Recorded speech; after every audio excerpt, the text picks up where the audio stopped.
The first time I saw him was through my camera lens. I was exhausted, my fingers cramping after 8 straight hours photographing entitled brides at the Bellevue Hotel. The wedding season in Boston had been brutal this year. Too many couples making up for lost time after the pandemic, too few photographers willing to work for what these venues paid, but rent was due, and beggars couldn't afford to be choosers. "Just one more group shot by the fountain," I called out, forcing enthusiasm into my voice as the bridal party groaned.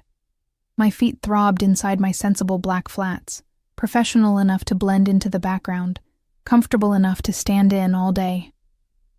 That was me. Emma Wells, the invisible woman, designed to capture others' special moments while having none of her own. That's when I noticed him. He wasn't part of the wedding. He stood at the edge of the marble terrace, partially obscured by one of the hotel's ornate columns.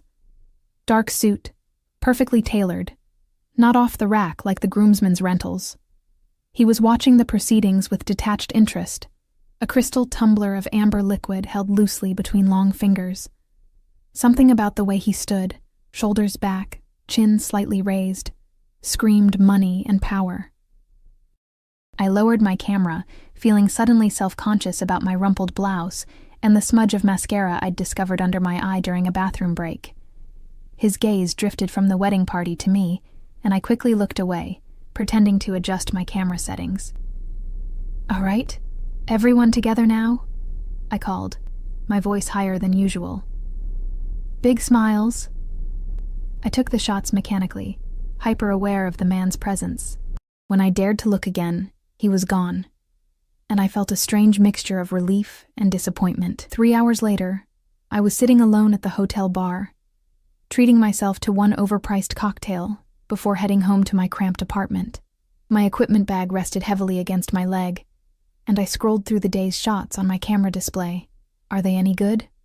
The voice was deep and smooth, with the faintest hint of an accent I couldn't place. I looked up, and my heart stuttered. It was him, much closer now, the sharp lines of his face illuminated by the bar's moody lighting, dark hair swept back from a strong forehead, eyes the color of steel, jaw that could have been carved from marble. He smelled expensive. Not cologne exactly, but the unmistakable scent of someone who wore only the finest things. Excuse me?" I managed, hating how breathy my voice sounded. "The photographs." He nodded toward my camera. "Are they any good?" "Oh, yes, I think so."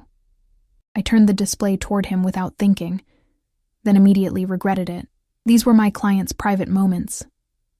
He leaned closer, not touching the camera but peering at the small screen.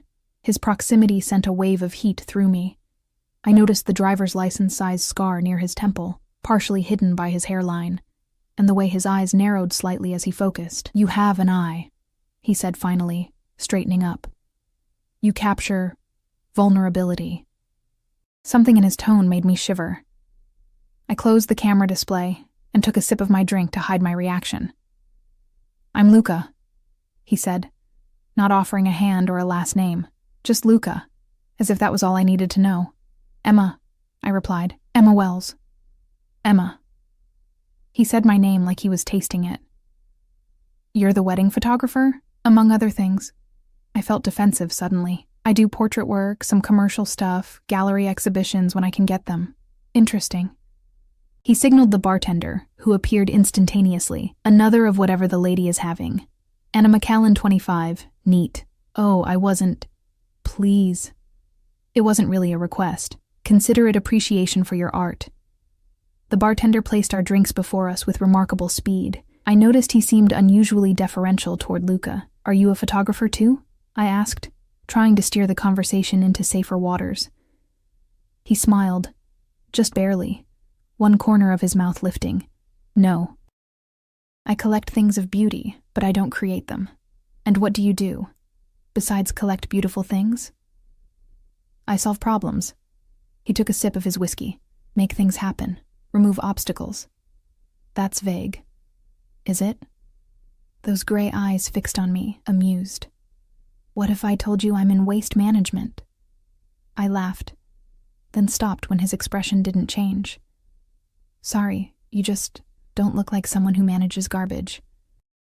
"No?" What do I look like? I studied him, emboldened by alcohol and the strange intimacy of the bar. Someone important. Someone dangerous. His eyebrow quirked up. Dangerous? Why would you say that?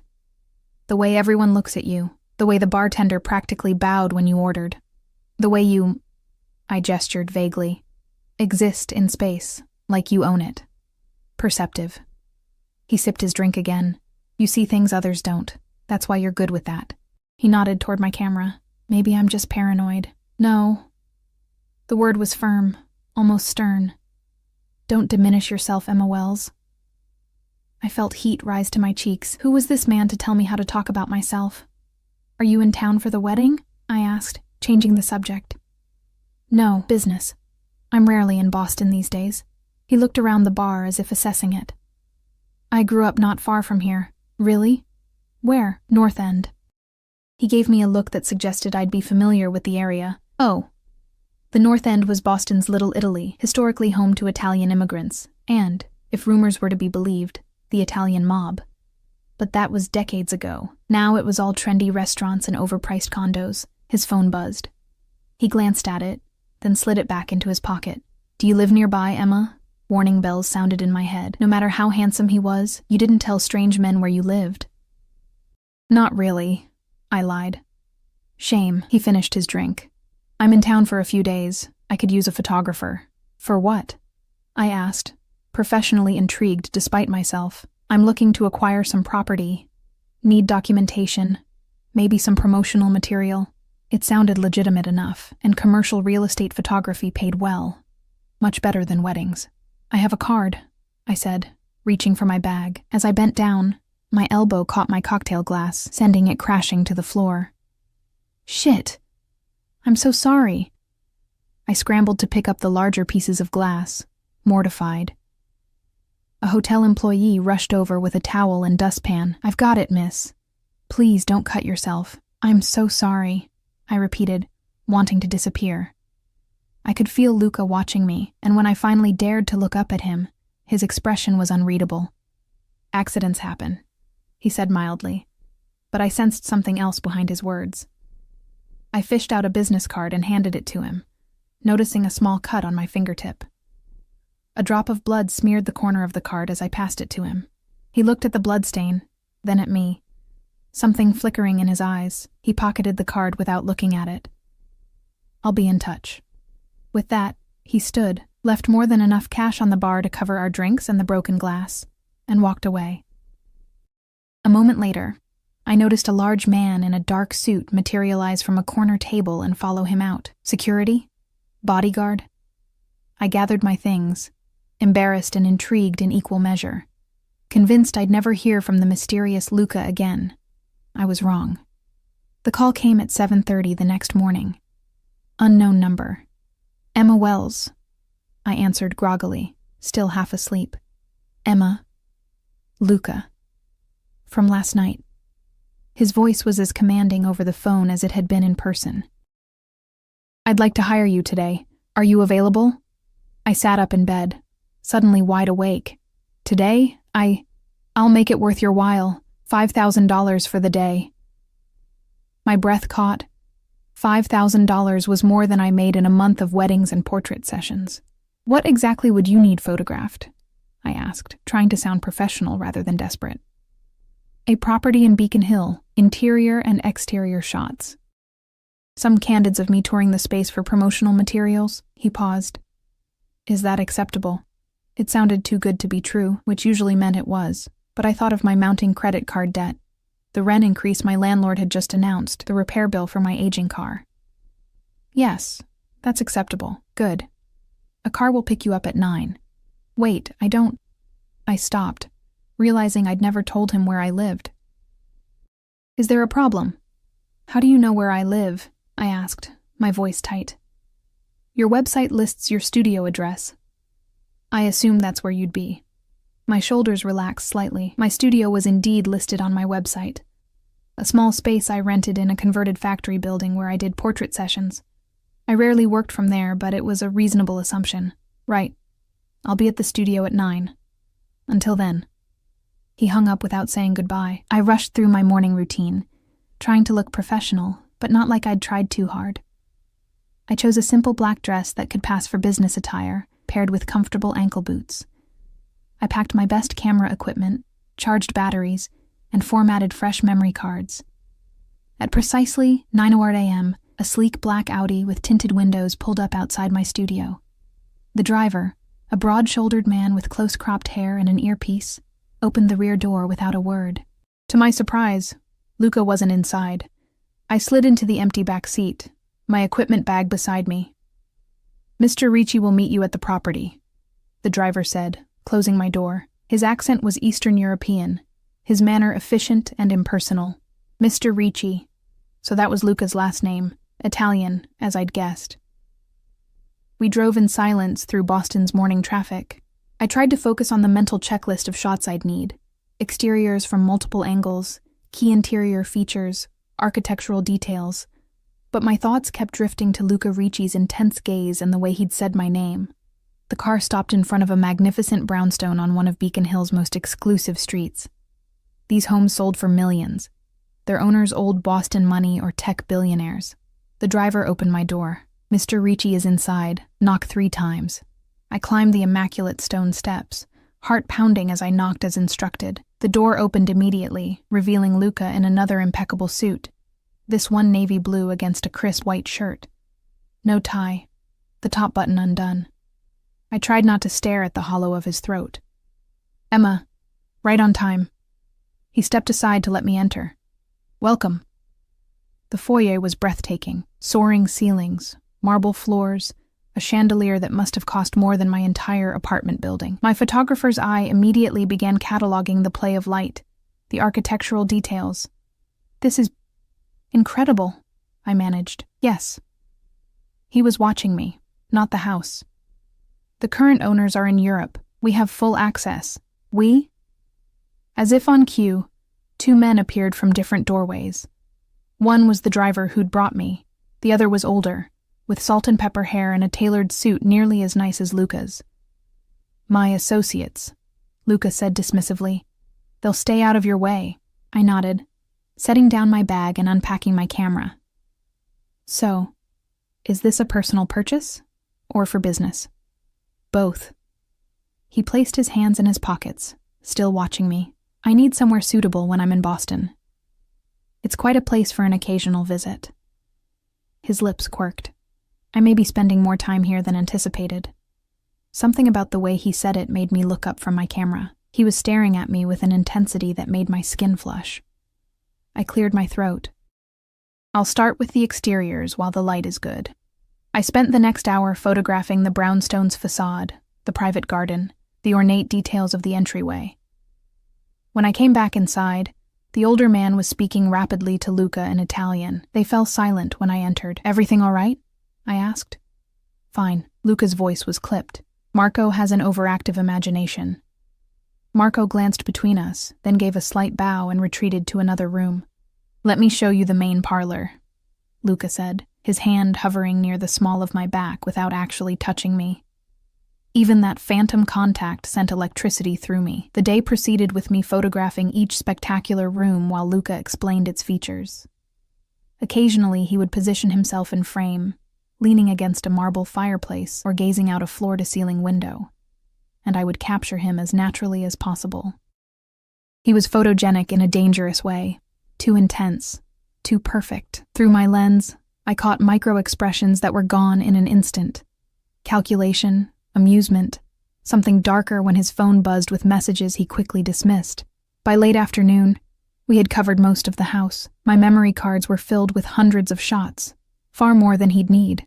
"Just the master suite left," Luca said, leading me up the grand staircase to the top floor. I hesitated at the threshold. The bedroom was massive, dominated by a king-sized bed with an ornate headboard. Floor-to-ceiling windows overlooked the city, and a fireplace large enough to stand in took up one wall. "Problem?" Luca asked, noticing my pause. "No, it's just quite a room." He smiled, a real one this time, transforming his severe features. "Indeed. The light in here is exceptional." He was right. The golden late-afternoon sun poured through the windows, casting everything in a warm glow. I began shooting, trying to capture the grandeur without making it feel cold or impersonal. "You should be in some of these," I said without thinking, "for scale." "Where would you like me?" I swallowed hard. "By the window, perhaps." Looking out over the city, he positioned himself as directed, hands in pockets, his profile sharp against the light. I took several shots, then reviewed them on my camera display. "May I see?" he asked, moving toward me. I handed him the camera, our fingers brushing. He studied the image, his expression unreadable. "You've made me look contemplative," he said finally. "Is that not accurate?" His eyes met mine. "More than you know." He returned the camera, then checked his watch. "It's getting late. You must be hungry." Now that he mentioned it, I realized I'd worked through lunch, too focused on the shoot to notice. "A little," I admitted. "I've had dinner arranged. If you'd care to join me." It wasn't really a question, and I found myself nodding before I'd fully considered the implications of dining alone with this increasingly enigmatic man. He led me down to the kitchen, a chef's dream of stainless steel and marble, where an array of covered dishes had been set out. There was no sign of whoever had delivered the food. "Hope you don't mind Italian," Luca said, removing covers to reveal risotto, grilled vegetables, and sea bass that smelled divine. "Not at all." My stomach growled embarrassingly. He poured 2 glasses of white wine, and we sat at the kitchen island, the formality of our professional relationship slowly dissolving as we ate. "So," I said, gathering courage with each sip of excellent wine. "Waste management. Really?" He looked amused. "You don't believe me?" "I think there's more to it than that." "There's more to everything than meets the eye, Emma." He twirled his wine glass. "Even you." "Me? I'm an open book. Struggling photographer, barely making rent, dreams bigger than my bank account. And yet." His eyes narrowed slightly. "You see things. You notice details. You catch moments others miss." I shrugged uncomfortably. "That's just the job." "No, it's innate. You can't teach that kind of perception." The intensity of his gaze made me look away. I noticed a small framed photograph on a side table, the only personal item in the otherwise staged house. "Is that yours?" I asked, nodding toward it. Something flickered across his face. "Yes, the only thing I've brought so far. May I?" I stood, moving toward the photograph. He hesitated, then nodded once. It was a simple family portrait, a woman with dark hair holding a small boy, perhaps 3 or 4 years old. The woman's face was partially turned away from the camera, but there was something haunted in her expression. The boy looked solemn, his eyes unnervingly familiar. "Is this you?" I asked softly. "Yes, and my mother. She's beautiful." "She was," he said, and the past tense hung in the air between us. I returned to my seat, feeling I'd glimpsed something I wasn't supposed to see. "I should be going," I said, suddenly uncomfortable with the intimacy. "I have all the shots you need, of course." He stood immediately. "Marco will drive you home. I'll transfer the payment tonight. Thank you." I began packing my equipment, my hands less steady than they should have been. As I zipped up my bag, Luca placed a business card on the counter. Unlike my simple card with just a name and contact information, his was heavy stock, with just a phone number and the letter R embossed in dark ink. "If you need anything," he said. "Anything at all." I picked up the card, our fingers brushing again. "I'm not sure what I would need from you." "You'd be surprised." His voice had dropped lower. "You're very talented, Emma, but talent only gets you so far in this city. Sometimes you need connections." "Are you offering me connections, Mr. Ricci?" His eyes darkened at my use of his surname. "Among other things." I should have been offended by the implication. Instead, I felt a dangerous thrill. "Thank you for the opportunity," I said formally, trying to reclaim professional distance. The pleasure was mine. He reached out, tucking a strand of hair behind my ear. His fingers grazed my cheek, and I forgot to breathe. "Though I should warn you, Emma Wells." "Warn me?" His eyes held mine as he leaned closer, his voice dropping to little more than a whisper. You don't flirt with men like me." His words hung in the air between us, a warning and a promise wrapped in 5 simple words. You don't flirt with men like me. I started to protest, then stopped myself. Had I been flirting? The heat in my cheeks suggested I knew the answer. Weren't you? His eyes never left mine, searching for something I wasn't sure I wanted him to find. I squared my shoulders. I was being friendly, professional, that's all. Of course. He stepped back, breaking the spell. Marco will see you home. Marco materialized as if summoned by his name alone. He gestured toward the door, his expression neutral but somehow intimidating. Good night, Emma. Luca's voice followed me as I walked away. I'll be in touch about the photographs. The drive back to my apartment was silent. Marco never spoke, never met my eyes in the rearview mirror. I clutched my equipment bag like a shield, wondering what I'd gotten myself into. When we pulled up to my building, my actual apartment building, not my studio, I felt a chill. How did you know where I live? I asked, my voice tight. Marco turned, his first acknowledgement of my existence beyond opening doors. Mr. Ricci knows what he needs to know. I climbed out quickly, not waiting for him to open my door. As I fumbled with my keys at the building entrance, I glanced back. The Audi remained at the curb, Marco watching to ensure I got inside safely, or perhaps to confirm my address for future reference. Inside my apartment, I locked the deadbolt and chain, then stood in the darkness, my heart pounding. My phone buzzed with a notification. A banking alert. $5,000 had been deposited into my account. The transaction description simply read, "R Enterprises." I slumped onto my couch, my mind racing. Who exactly was Luca Ricci? What did he really do? And why did I feel both terrified and thrilled by whatever was happening between us? I woke the next morning to another notification. An email from an address I didn't recognize, containing only an encrypted link and a password. I debated ignoring it, but curiosity won out. The link led to a secure server where I could upload the photographs from yesterday's shoot.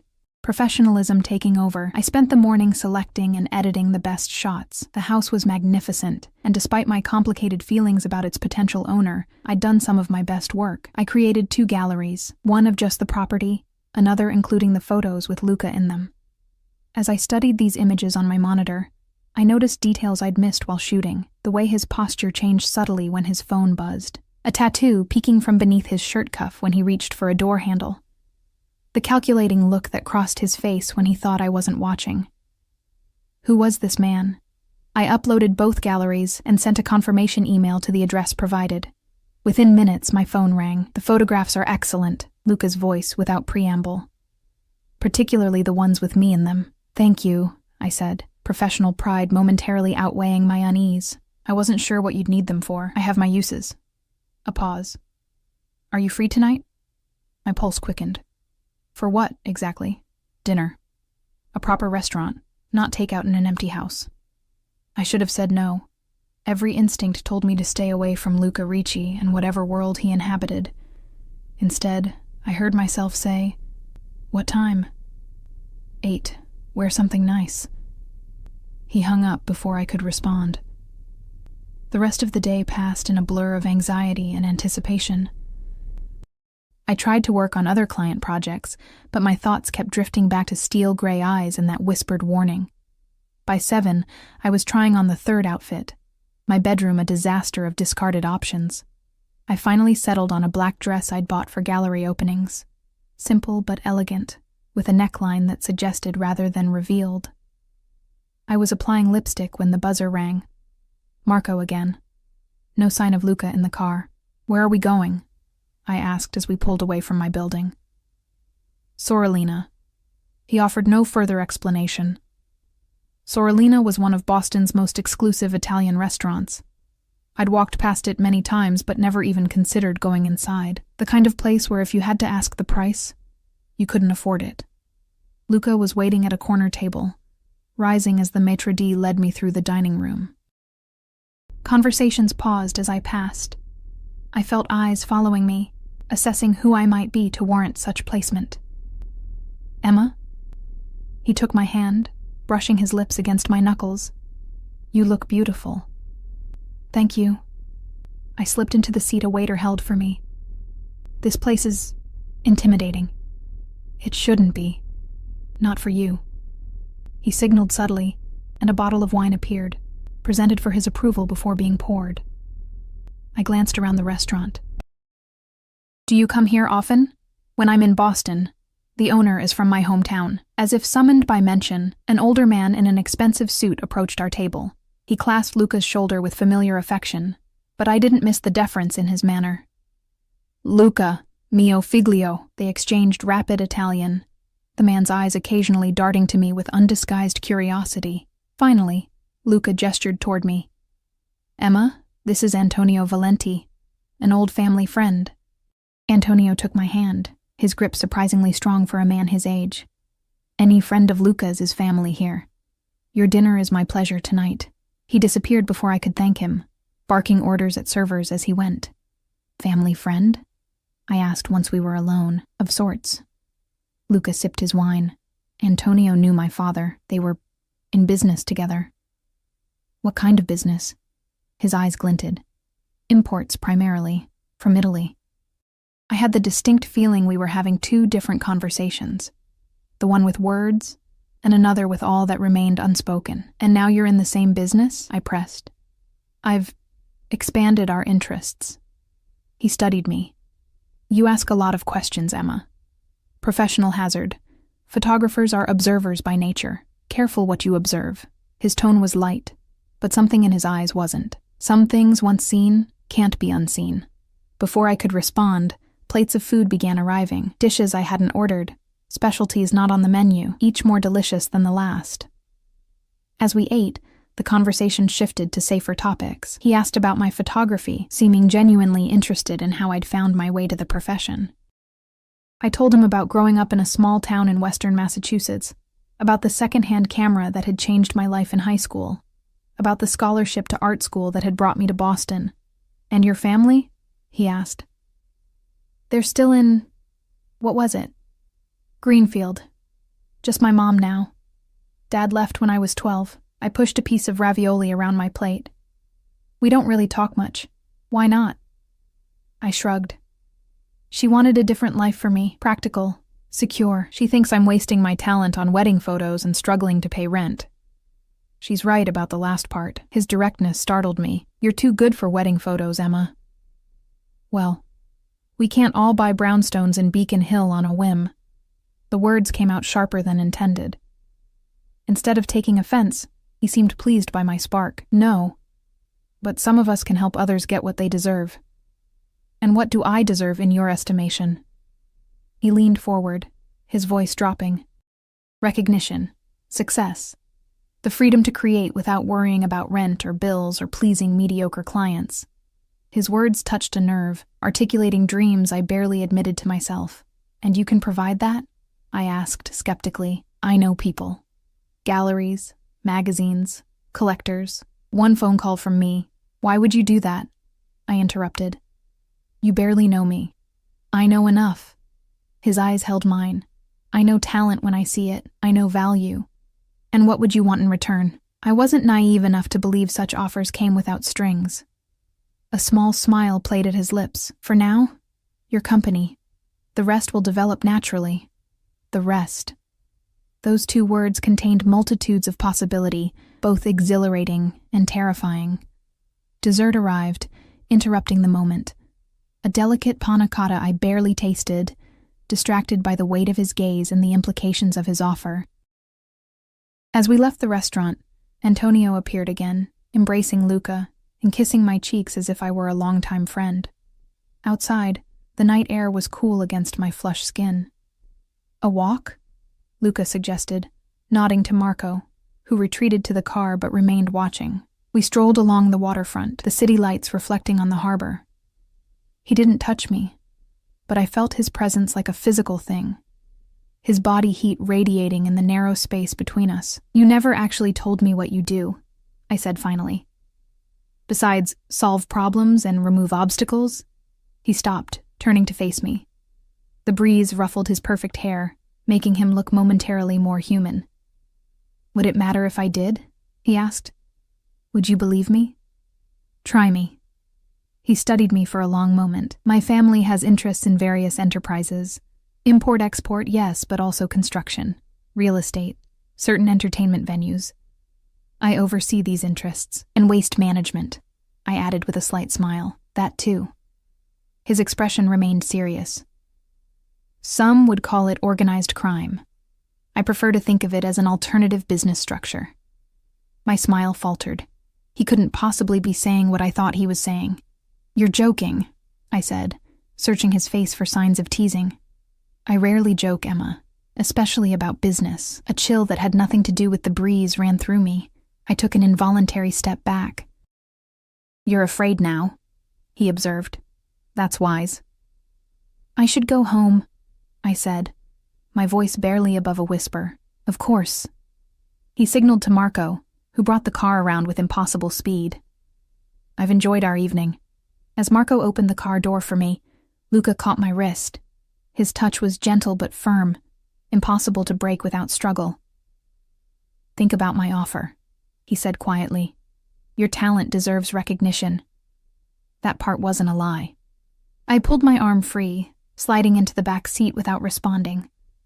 As we pulled away, I watched him through the tinted window, standing perfectly still, watching the car until we turned the corner. Sleep eluded me that night.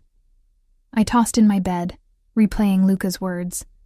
Some would call it organized crime. I prefer to think of it as an alternative business structure. Had he really just admitted to being what? A mobster? A mafia boss? It seemed absurd, like something from a movie, not real life. Not my life. Yet the evidence was there, the deference everyone showed him, the bodyguards, the way Antonio had treated him like royalty, the casual mention of his North End roots. I'd brushed against something dangerous, and instead of running, I'd leaned into it. My phone buzzed at 6:30 a.m. A text from an unknown number, the Morrison Gallery, 2 p.m. They're expecting you. I stared at the screen. The Morrison Gallery was one of Boston's most prestigious contemporary art spaces. I'd tried to get them to look at my portfolio 3 times. They hadn't even responded to my emails.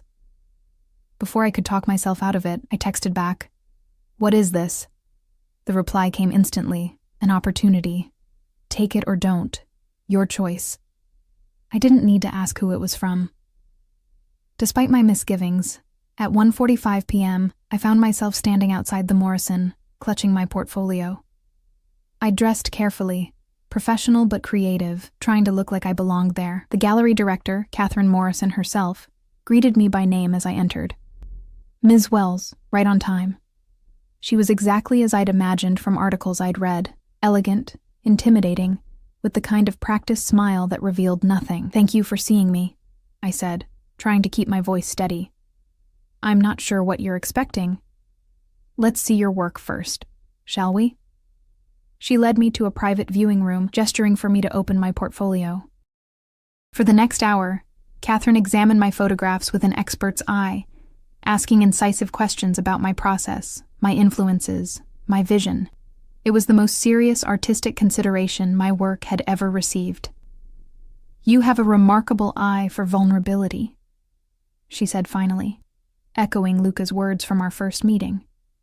There's something almost invasive about your portraits, as if you've captured something the subject didn't intend to reveal. Is that good or bad? I asked. It's compelling. She closed my portfolio. We have an opening in our fall showcase for emerging artists. 3 of your series would fit well with our theme of exposed. I blinked, certain I'd misheard. You want to show my work? Yes. We'll need more pieces, of course. At least 20 new photographs in the same vein as these. She gestured to a series of street portraits I'd taken, ordinary people caught in moments of unexpected emotion. Can you deliver that in 2 months? Absolutely, I said, not letting myself think about how I'd manage it alongside my regular work. Excellent. She stood, signaling our meeting was over. My assistant will email you the details. As she walked me to the door, I couldn't contain my curiosity. May I ask, how did you hear about my work? Catherine's expression shifted subtly. A valued collector mentioned you. Someone whose taste I trust implicitly. Luca Ricci? I ventured. Something like wariness crossed her face. Mr. Ricci has an exceptional eye for emerging talent. If he's taken an interest in your work, you should consider yourself fortunate. Her tone suggested the conversation was over, but I persisted. Do you know him well? Well enough to respect his reach. She gave me a measured look, and well enough to offer some advice, Ms. Wells. Deliver exceptional work, express appropriate gratitude, and don't ask questions like that again. The warning couldn't have been clearer if she'd posted it on the gallery wall. I left in a daze, equal parts elated and disturbed. By the time I reached the street, my phone was buzzing with an incoming call. Unknown number. Hello? Did you take the opportunity? Luca's voice, smooth and confident. Yes, thank you. The words felt inadequate. How did you? I told you. I know people. A pause. Are you free tonight? My instincts screamed caution, but something stronger, ambition, curiosity, attraction, drowned them out. Yes. Good. There's an opening at the atelier. Contemporary photography. Research for your upcoming show. The way he said it, your upcoming show, sent a thrill through me despite my reservations. I'll send a car at 8. He hung up before I could respond. It was becoming a pattern. This time when Marco arrived, Luca was in the back seat. He wore a charcoal suit that made his eyes look like quicksilver, dangerous and fluid. When I slid in beside him, he took my hand and brushed his lips across my knuckles, his eyes never leaving mine. You look lovely, he said. Success agrees with you. I pulled my hand away, determined to maintain some boundary. I haven't succeeded at anything yet, but you will. His certainty was unnerving. Catherine doesn't waste time on mediocrity. Did you threaten her? The question escaped before I could stop it. Instead of anger, his expression showed amusement. Is that what you think of me? I don't know what to think of you. Good. He settled back, studying me. Certainty is boring. Danger is much more stimulating. The gallery was crowded, filled with Boston's art elite and social climbers pretending to understand the stark black and white photographs that lined the walls. The moment we entered, I felt the shift. Conversations pausing, heads turning, eyes following us. No, not us, him. Luca moved through the space with casual confidence, his hand occasionally brushing the small of my back as he guided me from one photograph to the next. He introduced me to people whose names I recognized from magazine mastheads and museum donor lists. He spoke of my work with such conviction that these influencers looked at me with new interest, as if seeing past my unremarkable exterior to some hidden brilliance. What do you think of the exhibition? He asked, as we stood before a particularly striking image of an abandoned factory. It's technically impressive, I said, studying the perfect contrast, the composition. But there's something missing. What? Soul. I turned to him. It's beautiful, but sterile. Like looking at something perfect but dead. His lips quirked in that almost smile. You prefer imperfection? I prefer authenticity. Flaws make things interesting. Is that why you're here with me? His voice dropped lower. You find my flaws interesting? I met his gaze directly. Are they flaws if you don't see them that way? You don't seem ashamed of what you are. And what am I, Emma? The question hung between us, charged with danger. Before I could answer, a man approached. Tall, expensively dressed, with the confident swagger of someone used to being noticed. Ricci. The man nodded, barely acknowledging me. Unexpected to see you at such a cultural event. Harrington. Luca's posture had changed, almost imperceptibly tensing. Art appreciates in value. Unlike some investments, the subtle barb didn't go unnoticed. Harrington's jaw tightened. Speaking of investments, your offer for the Wharf Street project was rejected. Was it? Luca's voice was mild, but something cold had entered his eyes. Perhaps the board didn't have all the relevant information. The board knows exactly what they're dealing with. Harrington's gaze flicked to me. New toy? I felt rather than saw the change in Luca, a stillness that was somehow more threatening than any movement could have been. Michael. Luca's use of the man's first name sounded like a warning. You should apologize to Ms. Wells. She's an artist. The Morrison is featuring her work this fall. Harrington's expression shifted to reassessment. "No offense intended, Ms. Wells. I'm sure your work is charming." The condescension in his tone made my skin crawl, but I forced a smile. "None taken. I understand how men like you view women like me." His eyebrows rose at my response. Luca's hand found the small of my back again, his thumb tracing a small circle that felt like approval. "If you'll excuse us," Luca said, steering me away.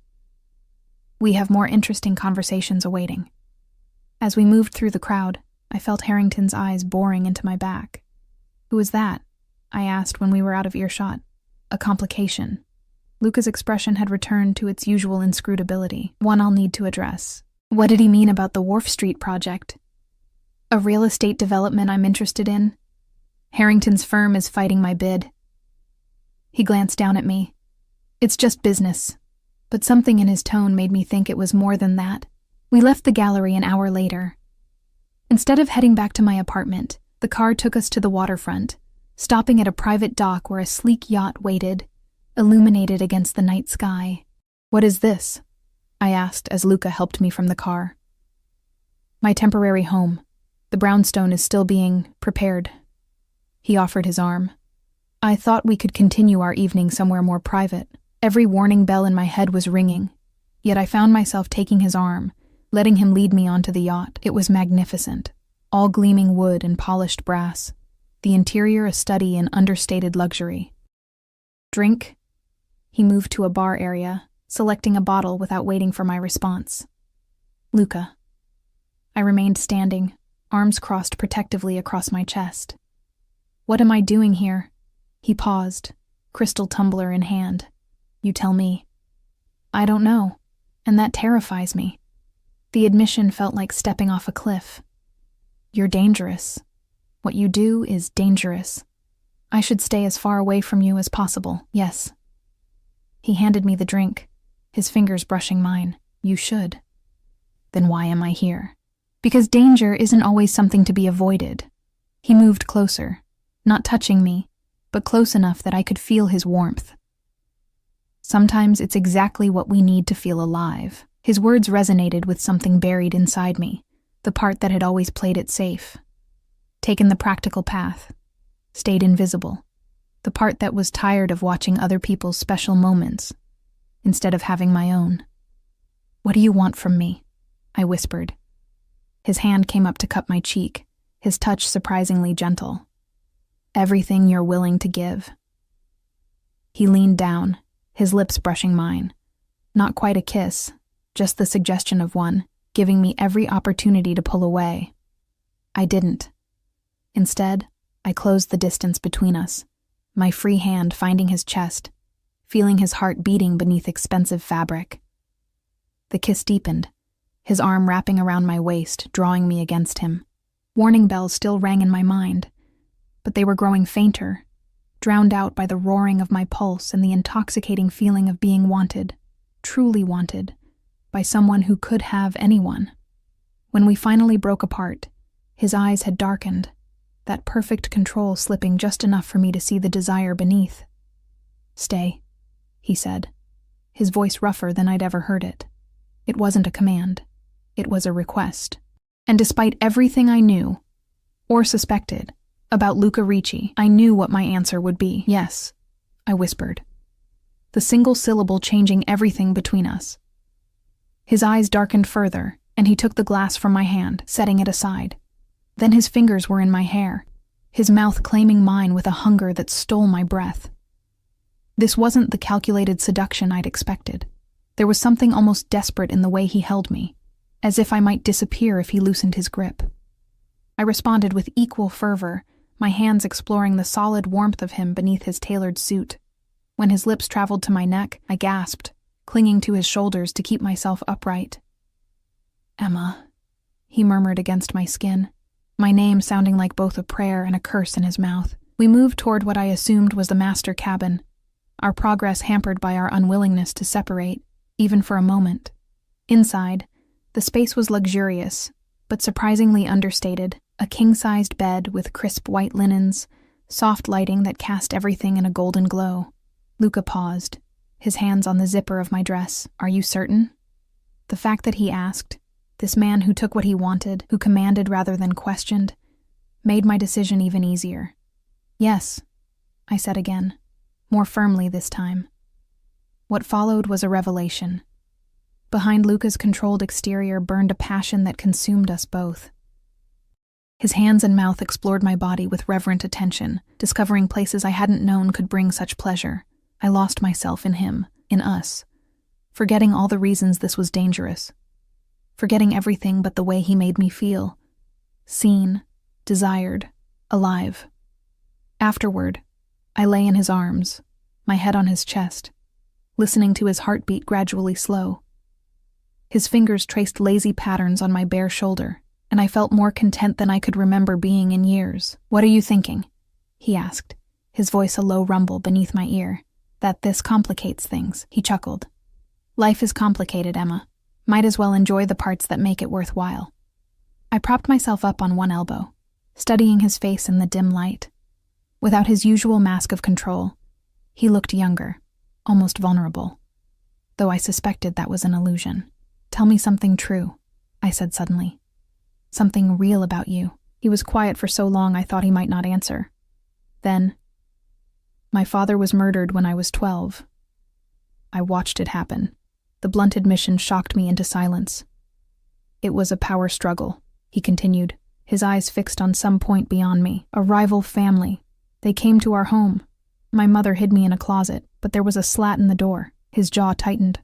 "I saw everything. Luca." I touched his face, feeling the tension there. "I'm so sorry. It taught me what matters. Power, loyalty, family." His eyes found mine. "Never being vulnerable. Is that why you do what you do?"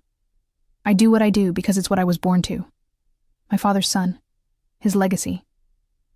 Something hardened in his expression, "But I do it better. Smarter. No one will ever make me watch my family die again." The rawness in his voice made my chest ache. I kissed him softly, trying to erase the shadows our conversation had summoned. "Enough truth for tonight," he murmured against my lips, rolling me beneath him. We lost ourselves in each other again, and this time when I fell asleep in his arms, it was deep and dreamless. I woke alone, sunlight streaming through a porthole. For a moment, I couldn't remember where I was. Then the events of the night before came rushing back. I sat up, clutching the sheet to my chest, scanning the cabin for signs of Luca. On the bedside table lay a note in elegant handwriting: "Business to attend to. Stay as long as you wish. Marco will take you wherever you need to go. L." Beneath it was a small black box. I opened it with trembling fingers to find a delicate silver necklace with a pendant, a small camera lens crafted in platinum and black diamonds. It was exquisite, tasteful rather than flashy, but undoubtedly expensive. I closed the box without putting it on, suddenly uncomfortable with the implications. Was this payment? A trophy? A mark of ownership? I dressed quickly in last night's clothes, gathering my belongings. The yacht seemed deserted except for Marco, who appeared as I emerged from the cabin. "Mr. Ricci asked me to see you home," he said, his tone as impersonal as ever. "Thank you." I clutched my purse, the small black box burning a hole in it. "I'm ready now." The drive to my apartment was silent. When we arrived, Marco spoke again. "Mr. Ricci would like to know if you're available this evening." I hesitated. Last night had been magical, intoxicating, and terrifying in its intensity. I needed time to think, to process what was happening between us. "I have work to do," I said finally. "For the gallery show. Please tell him I need to focus on that." Marco nodded once, his expression giving nothing away. Inside my apartment, I placed the jewelry box on my coffee table and stared at it. Then I took a long, hot shower, trying to wash away the confusion while holding on to the memory of Luca's touch. For the next week, I threw myself into my photography. I roamed Boston's streets, looking for subjects who revealed that vulnerability Luca and Catherine had identified in my work. I found them everywhere. A businessman with despair in his eyes despite his success. A bride looking trapped rather than joyful. A child with an old soul's wisdom in her gaze. Luca texted daily, short messages, never demanding, just letting me know he was thinking of me. The light on the harbor today reminded me of your eyes. A new gallery opened in the South End. We should visit when you're ready. The necklace would look beautiful on you. I responded politely, but briefly, maintaining the distance I needed. He never pushed, never showed up unannounced, never sent Marco to retrieve me. He was giving me space, and that respect made it harder to remember why I should stay away. 10 days after our night together, I was in my tiny home studio editing photographs when my buzzer rang. It was nearly midnight, too late for deliveries or casual visitors. I approached the intercom warily. "Who is it?" "Emma. It's Luca." His voice sounded strained. "May I come up?" My heart raced. "Is everything okay?" A pause. "No." I buzzed him in without further question, rushing to open my apartment door. When the elevator opened, I gasped. Luca's pristine suit was rumpled, a dark stain spreading across his white shirt, his face pale beneath his tan. "Oh my God!" I rushed to help him inside. "What happened? Should I call an ambulance?" "No hospitals." He leaned against me, wincing. "Just need somewhere safe, just for an hour." I guided him to my couch, helping him sit. "You're bleeding." "It's nothing. A disagreement about business." "This isn't nothing." I carefully helped him remove his jacket and unbutton his shirt. A deep gash ran along his ribs, still seeping blood. "Luca, this needs stitches." "I've had worse." He attempted a smile that turned into a grimace. "Do you have a first aid kit?" I nodded, retrieving it from my bathroom. As I cleaned his wound with shaking hands, questions burned in my throat. Why come to me? Where were his men? What kind of disagreement ended with knives? "I'm sorry to involve you," he said, watching my face. There was no one else nearby that I could trust. The word trust hung in the air between us. He trusted me. This man who trusted no one. "What happened?" I asked, applying antiseptic that made him hiss. Harrington's associates expressed their displeasure about some information that came to light. His voice was tight with pain. They were persuasive in their arguments. "The man from the gallery? He did this to you?" "Not personally. He wouldn't dirty his hands." Luca's eyes hardened. "But he'll answer for it." A chill ran through me at his tone. "What does that mean?" "Nothing you need to concern yourself with." I finished bandaging his side, then sat back on my heels. "If you're involving me by coming here, bleeding all over my couch, then I think I have a right to some answers." He studied me for a long moment, then nodded once. "The Wharf Street project Harrington mentioned? It's a waterfront development. On paper, luxury condos and retail. In reality, a perfect front for moving certain goods through the port without scrutiny." "Drugs?" My voice was barely a whisper. "Among other things." He shifted, wincing. "Harrington's group wants it for the same reason. I've been blocking them and they've been losing patience." "So they tried to kill you?" A warning, not an assassination attempt. His mouth curved in a grim smile. "If they wanted me dead, we wouldn't be having this conversation." I stood abruptly, pacing my small living room. "This is insane. You're talking about criminal conspiracies and stab wounds like they're normal business challenges. In my world, they are." "Well, it's not my world." The words burst out louder than I intended. "I'm a photographer, Luca. I take pictures of weddings and street scenes. I don't hide wounded mobsters from their enemies." And yet, he gestured to the bloodied gauze, the first aid kit. "Here we are." I stopped pacing, the full reality of the situation crashing over me. By helping him, by letting him into my home, I'd crossed a line. I was involved now, whether I wanted to be or not. "Why me?" I asked, my voice small. "You must have safe houses, loyal soldiers, actual criminals who could help you." His eyes softened. "Because with you, I'm just Luca. Not a Ricci, not a boss, not a legacy, just a man." The simplicity of his answer undid me. I sat beside him on the couch, careful not to jostle his injury. "I'm afraid," I admitted, "of what this means, of what you do, of how I feel about you despite it all." He took my hand, his thumb tracing circles on my palm. "Fear keeps us alive, Emma, but it shouldn't keep us from living." We sat in silence, his words settling between us like stones in still water. Finally, he checked his watch. I should go. I've compromised you enough for one night. You can't leave like this. You're hurt. Marco is waiting 2 blocks away. I'll be fine.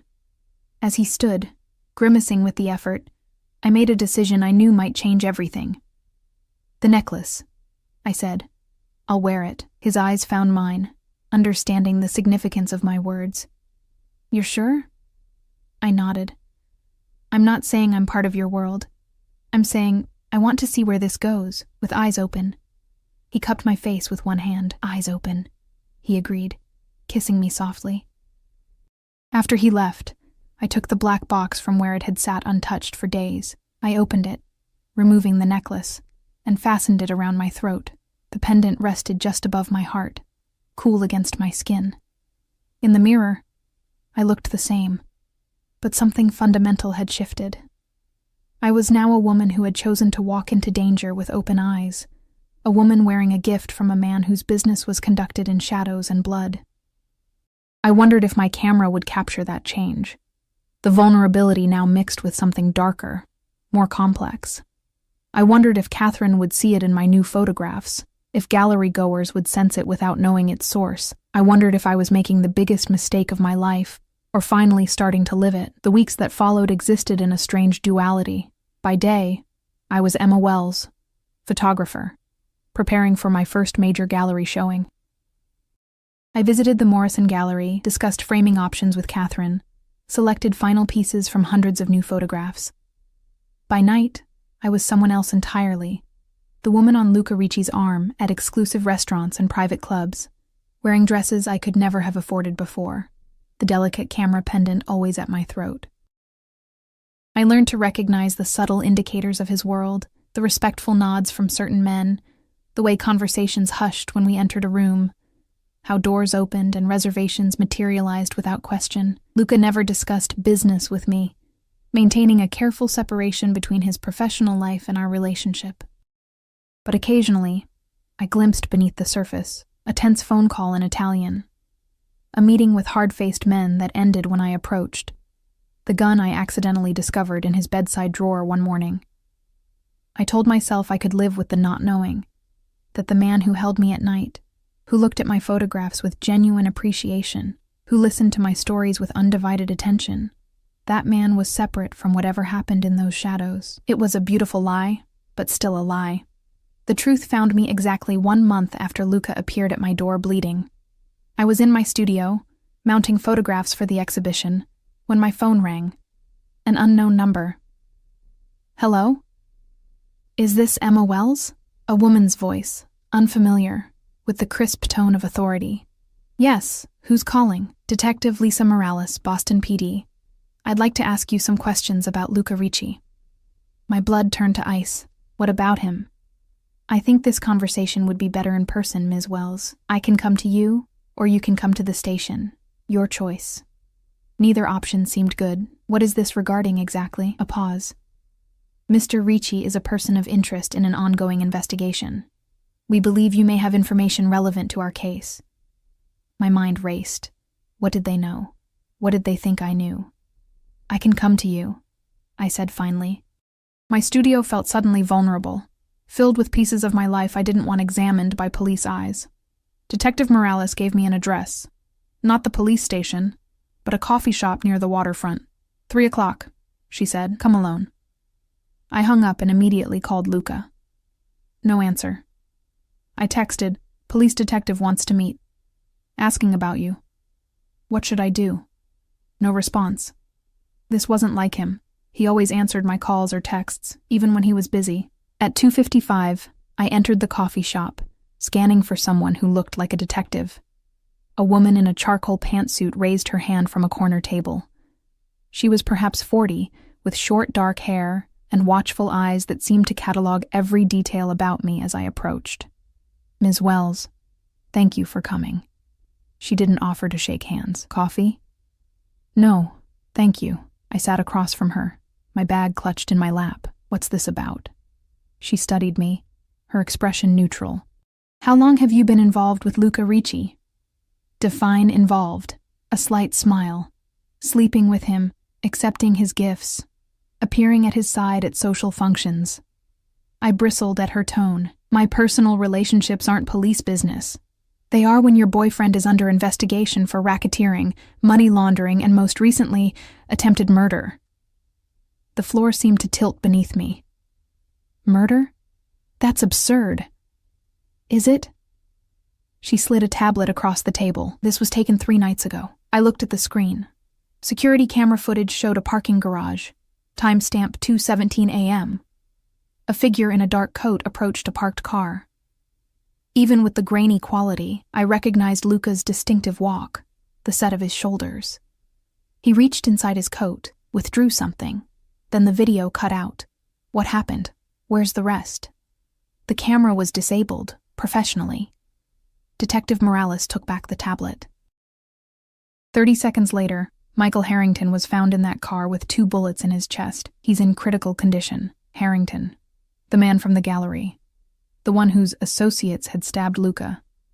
This doesn't prove anything, I said. But my voice lacked conviction. Maybe not to a jury. Not yet. She leaned forward. But you and I both know what we saw. And I think you know exactly who and what Luca Ricci is. I remained silent, my thoughts tumbling over each other. I'm not here to arrest you, Ms. Wells. I'm here to warn you. Her voice softened slightly. Women in your position, romantically involved with men like Ricci, they end up in one of 2 places, prison or the morgue. You don't know anything about my relationship. I know he's using you. She held up a hand as I started to protest. Maybe he cares for you too. I'll grant that possibility. But you're also useful to him. A beautiful, talented woman with a legitimate career.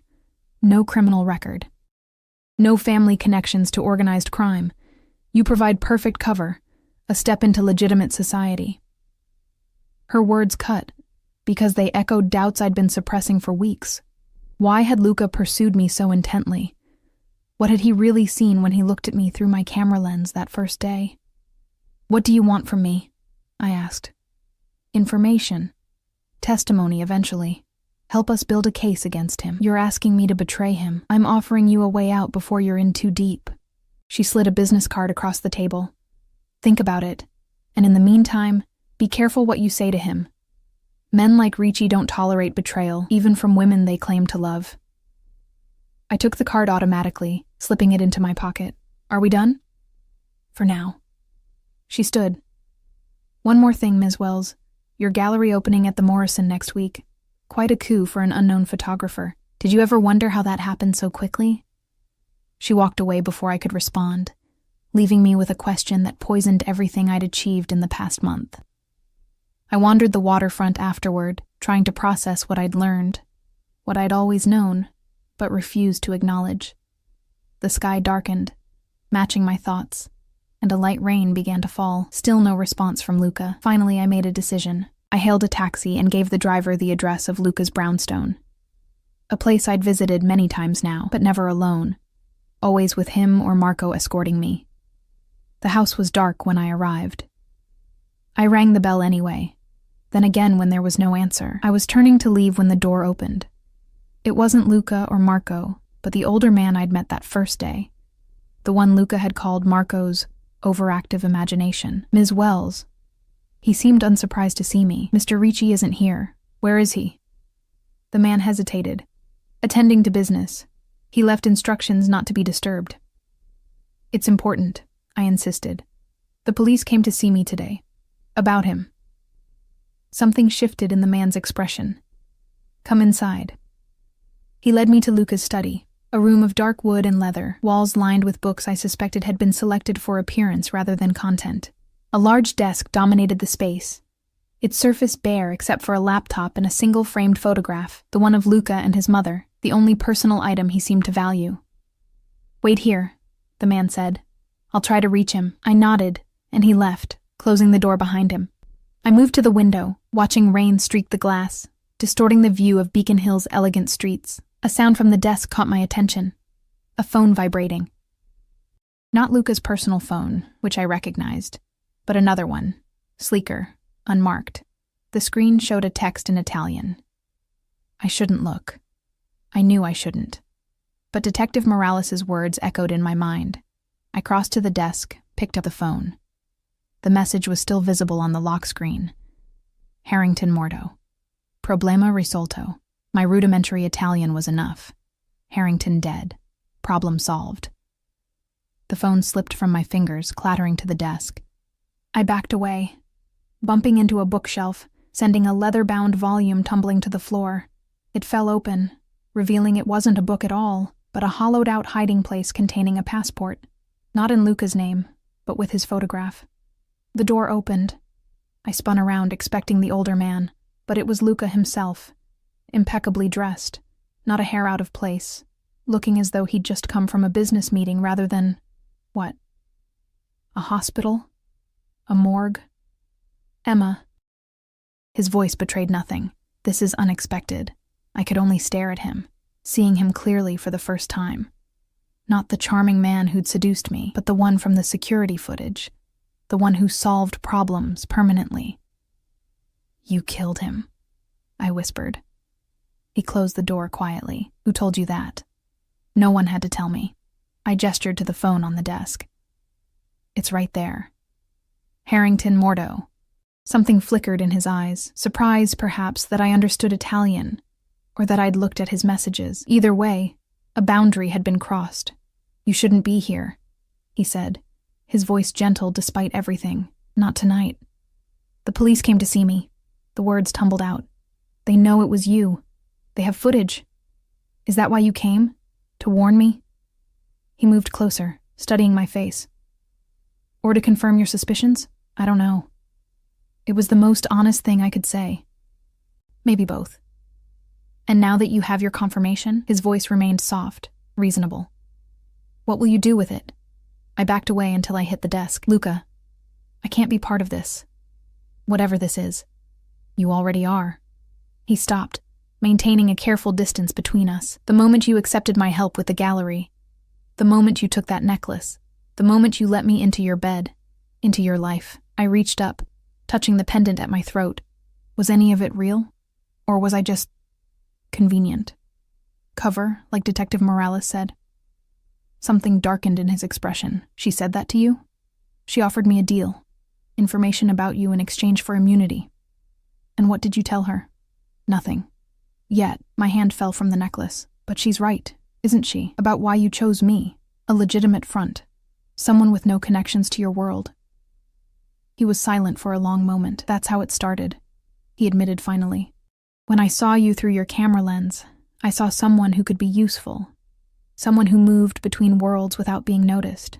Who captured vulnerability without being vulnerable herself. The confirmation hurt more than I expected. But then I got to know you. He moved closer. And this time I didn't back away. Your passion for your art, your determination, the way you see beauty in broken things. His hand came up to touch my cheek. I didn't plan to care for you, Emma. That was never part of the calculation. I wanted to believe him. More than anything, I wanted his words to be true. You killed a man tonight, I said, my voice breaking. How am I supposed to reconcile that with the person I thought I knew? You don't. His thumb traced my lower lip. You accept all of me, or none of me. There is no middle ground in my world. I can't. Tears spilled down my cheeks. I'm sorry, but I can't. Something like grief passed across his face, quickly masked. He stepped back, creating distance between us. Then we've reached an impasse. His voice had cooled, reverting to the controlled tone I'd first heard at the hotel bar. What happens next is your choice, Emma. But before you make it, remember, you're wearing my mark. He nodded toward the necklace. In my world, that means protection. Without it. The threat wasn't spoken, but it hung in the air between us. If I turned on him, cooperated with the police, I'd lose his protection. In a city where he controlled so much, where his influence reached so far, what would that mean? I would never hurt you. He seemed to read my thoughts, but I have enemies. Harrington had friends. I touched the necklace again, feeling its weight anew. A gift, a chain, a shield, all at once. I need time, I said finally. Space to think. He nodded once. The gallery opening is in 5 days. I'll stay away until then. Give you the space you need." He moved to the desk, picking up the fallen passport and replacing it in its hiding place. "Whatever you decide, I'll honor it." "Even if I go to the police?" His eyes met mine, and for the first time, I saw genuine pain there, even then. "But I hope you won't." I left without another word, the rain soaking me as I walked away from his house, away from the man I'd fallen for despite knowing better. The camera pendant felt heavy against my skin, a physical reminder of choices made and choices yet to come. For 5 days I existed in limbo. I didn't call Detective Morales, I didn't contact Luca, I focused solely on my exhibition, channeling all my confusion and heartache into my art. The photographs took on new meaning. Each image of vulnerability now tinged with danger. Each moment of exposure balanced on the knife edge between intimacy and betrayal. On opening night, the Morrison Gallery was packed with Boston's elite. Catherine had marketed the exhibition aggressively, and critics from major publications mingled with potential buyers and curious art lovers. My name was on everyone's lips, my photographs drawing gasps of appreciation and thoughtful contemplation. I should have been ecstatic. Instead, I moved through the crowd like a ghost, smiling mechanically, answering questions on autopilot, all while my eyes darted to the entrance each time the door opened. An hour into the event, just as I was beginning to think he wouldn't come, the crowd parted. Luca stood in the doorway, alone, more casually dressed than I'd ever seen him in public. Dark jeans, a simple button-down shirt, no tie. He looked younger, more approachable, almost vulnerable himself. Our eyes met across the gallery. He made no move to approach me, giving me the choice I'd asked for. In that moment, looking at him, I understood that some decisions aren't made in the mind, but in the heart. Logic, morality, self-preservation, they all argued for one path. But my feet were already moving toward him, drawn by something deeper than reason. He watched me approach, his expression guarded until I reached him. I took his hand, lacing my fingers through his. "Your exhibition is remarkable," he said quietly. "You've captured something true." "Yes." I looked up at him. "Truth is complicated. And your decision?" I touched the camera pendant at my throat, the symbol of everything he offered and everything it would cost. "I choose you," I said simply. "All of you." Eyes open. He drew me closer, his forehead resting against mine. "You understand what that means?" "I'm starting to." I took a deep breath. "But we need rules. Lines I won't cross. We'll define them together." His lips brushed my temple. I never expected to find someone who could see all of me and stay. Neither did I. I squeezed his hand. But here we are. Around us, the gallery hummed with admirers studying my photographs, images of vulnerability captured by a woman who had chosen, for better or worse, to embrace her own. The camera pendant caught the light as I turned to introduce Luca to Catherine, glinting like a promise or a warning, perhaps both at once. I had walked into danger with open eyes, and found at its heart a love as complex and dangerous as the man himself.